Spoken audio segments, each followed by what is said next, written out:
C'est la petite bombe informationnelle du jour au Gabon. Aurélien Mintami Nguema, le directeur général du budget du Gabon, et le lieutenant-colonel Bibambi Nguema, le commandant de la section d'intervention spéciale de la garde républicaine, viennent d'être virés respectivement de leurs fonctions. En réalité, cette actualité intéresse la presse nationale et internationale parce qu'il s'agit là de deux petits frères du président de la République gabonaise, Brice Clotaire Oligui Nguema. Les deux petits frères croyaient que la République est comme les jeux d'enfance à l'époque Tortue Ninja. Ils ont cru que leur grand frère allait fermer les yeux à leur dérapage au nom de la fratrie. Non, messieurs, le patron du CTRI vient de démontrer à toute l'Afrique en général et aux Gabonais en particulier que les affaires de famille ne se mélangent pas avec celles de la République. Comment voulons-nous que Oligui Nguema du Nouveau Testament cautionne ce qu'il a reproché à l'Ancien Testament? Avec le CTRI, personne n'a sa place assurée nulle part. Et quand on dit aux jeunes tout le temps qu'un enfant en Afrique peut jouer avec les seins de sa mère, mais jamais avec les bijoux de papa, ceux à l'ère du CTRI qui ont déjà volé doivent donc commencer à penser comment ils vont rembourser. Aurélien Mintami Nguema a été viré de son prestigieux fauteuil de directeur général du budget du Gabon comme une femme infidèle. C'est peu de le dire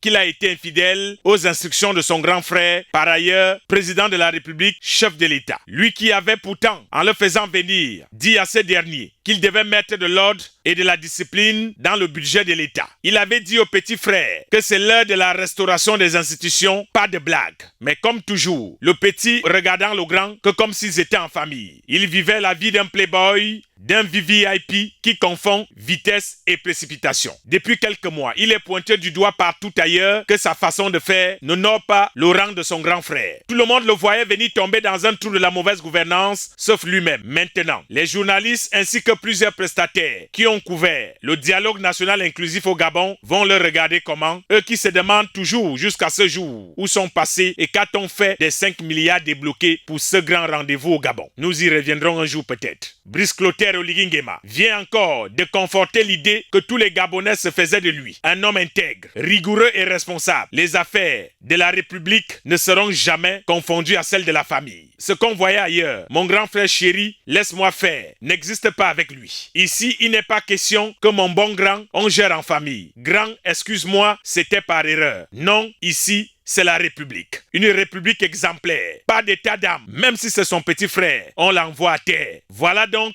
la façon de faire de Brice Clotaire. Le patron du CTRI a destitué de leur fonction ses propres petits frères afin que nul n'en ignore. C'est ce qu'on appelle donner le bon exemple. Ceux qui criaient partout que le chef de l'État organise les réunions familiales pour la gestion de la chose publique au palais du bord de mer de Libreville sont où maintenant? Quand c'est bien, sortez aussi pour dire félicitations monsieur le président. C'est une leçon professorale, inaugurale, managériale et même magistrale de la gestion de la chose publique que le chef de l'État, Brice Clotaire Oligui Nguema, vient de donner à toute une nation. La transition au Gabon vient donc de faire taire les critiques sur sa capacité à mener le Gabon vers son émergence. Qui peut encore douter que la transition n'est pas la meilleure chose qui soit arrivée au peuple gabonais ces dernières années? Brice Clotaire Oligui Nguema envoie par cet acte, en révoquant ses deux petits frères, un message fort à tous les danseurs du mbolé de la richesse du Gabon, que tous ceux qui n'ont pas encore abandonné les vieilles pratiques de l'Ancien Testament seront directement traqués et écroués pour les plus vicieux. Pourquoi chez nous en Afrique, on a du mal